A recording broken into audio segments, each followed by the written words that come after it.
नमस्कार। प्रांजल ज्ञान गंगा में आप सभी का स्वागत है। हम संक्षिप्त महाभारत का पाठ कर रहे हैं जिसमें कि शांति पर्व चल रहा है। हमने आगे कथा में सुखदेव जी का पिता के पास लौट आना तथा व्यास जी का अपने शिष्यों को स्वाध्याय की विधि और सुखदेव जी को अनध्याय का कारण बताना की कथा को पढ़ा था। अब हम आगे कथा में सुखदेव जी को नारद जी का उपदेश की कथा को पढ़ेंगे।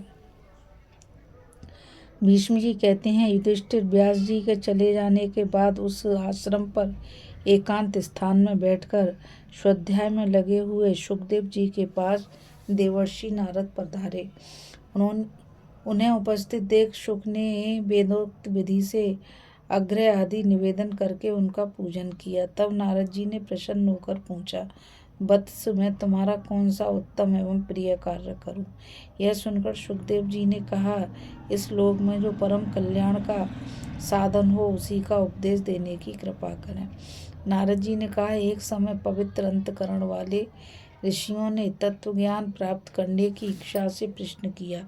उसके उत्तर में भगवान सनत कुमार ने यह उपदेश दिया, विद्या के समान कोई नेत्र नहीं है, सत्य के समान कोई तप नहीं है, राग के समान कोई दुख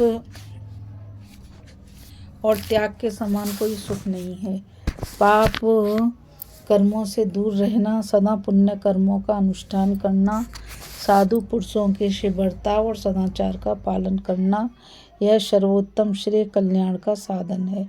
जहाँ सुख का नाम भी नहीं है, ऐसे इस मानव शरीर को पाकर जो विषयों में आसक्त होता है वह मोह को प्राप्त होता है। विषयों का संयोग दुख रूप ही है, वह दुखों से छुटकारा नहीं दिला सकता। विषयासक्त पुरुष की बुद्धि चंचल होती है, वह मोहजाल का विस्तार करती है और मोहजाल से बंधा हुआ पुरुष इस लोक तथा परलोक में भी दुखी भोगता है। जिसे कल्याण प्राप्ति की इच्छा हो उसे प्रत्येक उपाय से काम और क्रोध को दबाना चाहिए, क्योंकि ये दोनों दोष कल्याण का नाश करने के लिए उद्यत रहते हैं। मनुष्य को चाहिए कि तप को क्रोध से, लक्ष्मी को डाहा से, विद्या को मान अपमान से और अपने को प्रमाद से बचावे। क्रूर स्वभाव का परित्याग सबसे बड़ा धर्म है। क्षमा सबसे बड़ा बल, आत्मा का ज्ञान सबसे बड़ा ज्ञान है और सत्य से बढ़कर तो कुछ है ही नहीं। सत्य बोलना सबसे श्रेष्ठ है, किंतु हितकारक का बात कहना सत्य से भी बढ़कर है। जिससे प्राणियों का अत्यंत हित होता हो उसी को मैं सत्य मानता हूँ। जो नए नए काम आरंभ करने का संकल्प छोड़ चुका है, जिसके मन में कोई कामना नहीं है, जो किसी वस्तु का संग्रह नहीं करता तथा जिसने सब कुछ त्याग दिया है, वही विद्वान है, वही पंडित है। जो अपने वश में की हुई इंद्रियों के द्वारा अनासक्त भाव से विषयों का अनुभव करता है, जिसका चित्त शांत, निर्विकार और एकाग्र है तथा जो आत्मीय कहलाने वाले देह और इंद्रियों के साथ रहकर भी उनसे एकाकार न होकर विलग्न ही रहता है, वह मुक्त है और उसे बहुत शीघ्र परम कल्याण की प्राप्ति होती है। जिसकी किसी प्राणी की ओर दृष्टि नहीं जाती, जो किसी का स्पर्श तथा किसी से बातचीत नहीं करता, वह परम कल्याण को प्राप्त होता है। किसी की हिंसा ना करें, सबके साथ मित्रता का भाव रखें और यह मनुष्य जन्म पाकर किसी के साथ बैर न करें। जो आत्म तत्व का ज्ञाता तथा मन को वश में रखने वाला है, उसे चाहिए कि किसी वस्तु का संग्रह ना करे, संतोष रखे और कामना तथा चंचलता का त्याग कर दे। इससे परम कल्याण की सिद्धि होगी। तात सुखदेव, तुम संग्रह का त्याग करके जितेंद्रिय हो जाओ तथा उस पद को प्राप्त करो जो इहलोक और परलोक में भी निर्भय तथा सर्वथा शोक रहित हो। जिन्होंने भोगों का परित्याग कर दिया है वे कभी शोक में नहीं पड़ते। इसलिए प्रत्येक मनुष्य को भोगा शक्ति का त्याग करना चाहिए। सौम्य जो भोग शक्ति का त्याग कर देता है वह दुख और संताप से छूट जाता है और अजित परमात्मा को जीतने की इच्छा रखता हो उसे तपस्वी, जितेंद्रिय, मननशील, संसचित्त और विषयों में अनासक्त रहना चाहिए। जो ब्राह्मण त्रिगुणात्मक विषयों में न आसक्त होकर सदा एकांतवास करता है, वह बहुत शीघ्र सर्वोत्तम सुख मोक्ष को प्राप्त कर लेता है। जो मुनि मैथुन में सुख मानने वाले प्राणियों के बीच में रहकर भी अकेले रहने में ही आनंद मानता है, उसे ज्ञानानंद से तृप्त समझना चाहिए। जो ज्ञानानंद से तृप्त होता है वह कभी शोक में नहीं पड़ता। जीव सदा कर्मों के अधीन रहता है, वह शुभ कर्मों के अनुष्ठान से देवता होता है, शुभ अशुभ दोनों के आचरण से मनुष्य योनि में जन्म पाता है और केवल अशुभ कर्मों से पशु पक्षी आदि नीच योनियों में जन्म ग्रहण करता है। उन योनियों में जीव को सदा जरा मृत्यु तथा नाना प्रकार के दुखों का शिकार होना पड़ता है। इस प्रकार संसार के दुखों का शिकार होना पड़ता है। इस प्रकार संसार में जन्म लेने वाला प्रत्येक प्राणी संताप की आग में पकाया जाता है। इस बात की ओर तुम क्यों नहीं ध्यान देते? यहाँ विभिन्न वस्तुओं के संग्रह की कोई आवश्यकता नहीं है, क्योंकि संग्रह से महान दोष प्रकट होता है। रेशम का कीड़ा अपने संग्रह के कारण ही बंधन में पड़ता है। स्त्री, पुत्र और कुटुंब में आसक्त रहने वाले जीव उसी प्रकार कष्ट पाते हैं जैसे जंगल के बूढ़े हाथी तालाब के दलदल में फंसकर दुख उठाते हैं। जिस प्रकार महान जाल में फंसकर पानी के बाहर आए हुए मत्स्य तड़पते हैं, उसी प्रकार स्नेह जाल में फंसकर अत्यंत कष्ट उठाते हुए इन प्राणियों की ओर दृष्टि डालो। संसार में कुटुंब, स्त्री, पुत्र, शरीर और संग्रह सब कुछ पराया है, सब नाशवान है। इसमें अपना क्या है? सिर्फ पाप और पुण्य। जहाँ ठहरने के लिए कोई स्थान नहीं, कोई सहारा देने वाला नहीं, राह खर्च नहीं तथा अपने देश का कोई साथी नहीं है। जो अंधकार से व्याप्त और दुर्गम है, उस मार्ग पर तुम अकेले कैसे चल सकोगे? जब तुम परलोक की राह लोगे उस समय कोई तुम्हारे पीछे नहीं जाएगा, केवल तुम्हारा किया हुआ पुण्य या पाप ही वहाँ तक साथ देगा। अर्थ: परमात्मा की प्राप्ति के लिए विद्या, कर्म, पवित्रता और अत्यंत विस्तृत ज्ञान का सहारा लिया जाता है। जब अर्थ की सिद्धि, परमात्मा की प्राप्ति हो जाती है तो मनुष्य मुक्त हो जाता है। गांव में रहने वाले मनुष्य की विषय के प्रति जो आसक्ति होती है वह उसे बांधने वाली रस्सी के समान है।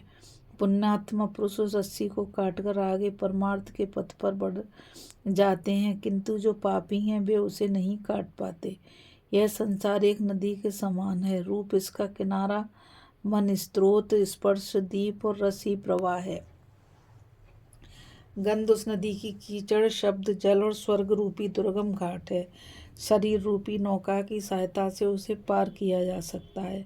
क्षमा इसको खेने वाली लग्गी और धर्म इसको स्थिर करने वाली रस्सी लंगर है। यदि त्याग रूपी पवन का सहारा मिले तो इस नदी को शीघ्र पार किया जा सकता है।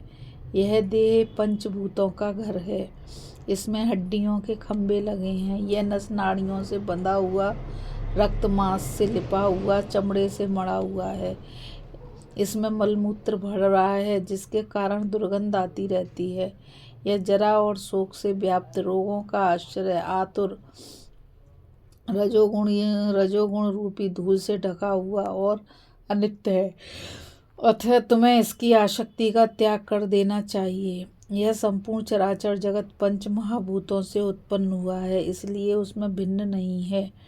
पंच महाभूत, 5 ज्ञानेंद्रियां, 5 प्राण, बुद्धि और सप्तादि गुण, इन 17 तत्वों के समुदाय को अव्यक्त कहते हैं। इनके साथ ही रूप, रस, गंध, स्पर्श, शब्द तथा बुद्धि और अहंकार के आश्रयभूत संपूर्ण विषयों को मिलाने से 24 तत्वों का समूह होता है। उसे व्यक्ताव्यक्त समुदाय कहते हैं। जो इन सब तत्वों से युक्त है, हरे राम, उसका नाम पुरुष है। जो पुरुष धर्म, अर्थ, काम, सुख, दुख और जीवन मरण के तत्व को ठीक ठीक समझता है, वही उत्पत्ति और प्रलय के तत्व को भी यथार्थ रूप से जानता है। ज्ञान के संबंध में जितनी बातें हैं उन्हें परंपरा से जानना चाहिए। जो पदार्थ इंद्रियों द्वारा जाने जाते हैं वे व्यक्त कहलाते हैं, और जो इंद्रियों के अगोचर होने के कारण अनुमान से जानने में आते हैं उनको अव्यक्त कहते हैं। जिनकी इंद्रियां अपने बस में हैं वे उसी प्रकार संतुष्ट रहते हैं जैसे कि वर्षा की धारा से प्यासे हुए जीव। ज्ञानी पुरुष लोक में अपने को और अपने में लोक को विस्तृत देखते हैं। उन्हें भूत और भविष्य का भी ज्ञान होता है तथा उनकी वह ज्ञान शक्ति कभी नष्ट नहीं होती। उसी के प्रभाव से सब अवस्था में संपूर्ण भूतों का दर्शन करते हैं। जो ज्ञान के बल से मोह जनित नाना प्रकार के कलेशों को पार हो गया है वह संपूर्ण प्राणियों के सहवास में आकर भी कभी अशुभ कर्मों से लिप्त नहीं होता, किंतु अज्ञानी पुरुष मथानी की भांति कर्मों से बंधता और मथित होता रहता है। यह प्रारब्ध कर्म के उदय होने पर नाना प्रकार के कष्ट भोगता हुआ संसार में चक्र की भांति घूमता रहता है। इसलिए तुम कर्मों से निवृत्त, सब प्रकार के बंधनों से मुक्त, सर्वज्ञ सर्वविजयी सिद्ध और भाव अभाव से रहित हो जाओ। बहुत से ज्ञानी पुरुष संशय और तपस्या के बल से नवीन बंधनों का अच्छेद करके अनंत सुख देने वाली अबाध सिद्धि मुक्ति को प्राप्त हो चुके हैं। इस कथा में बस इतना ही। अभी हम कथा में सुखदेव जी को नारद जी का उपदेश की कथा को पढ़ रहे थे। अब आगे कथा में नारद जी का सुखदेव को उपदेश और सुखदेव का सूर्य लोक में जाने का निश्चय की कथा को पढ़ेंगे। इस कथा में बस इतना ही। मुरलीता रावत को आज्ञा दीजिए। कल फिर मिलेंगे एक नई कथा के साथ। और मैं आप सभी से यही कहना चाहूँगी, इस चैनल को ज़्यादा से ज़्यादा लाइक, शेयर और सब्सक्राइब कीजिए ताकि यह अमूल्य ज्ञान अधिक से अधिक लोगों तक पहुँच सके। राधे राधे। जय श्री कृष्णा। नमस्कार।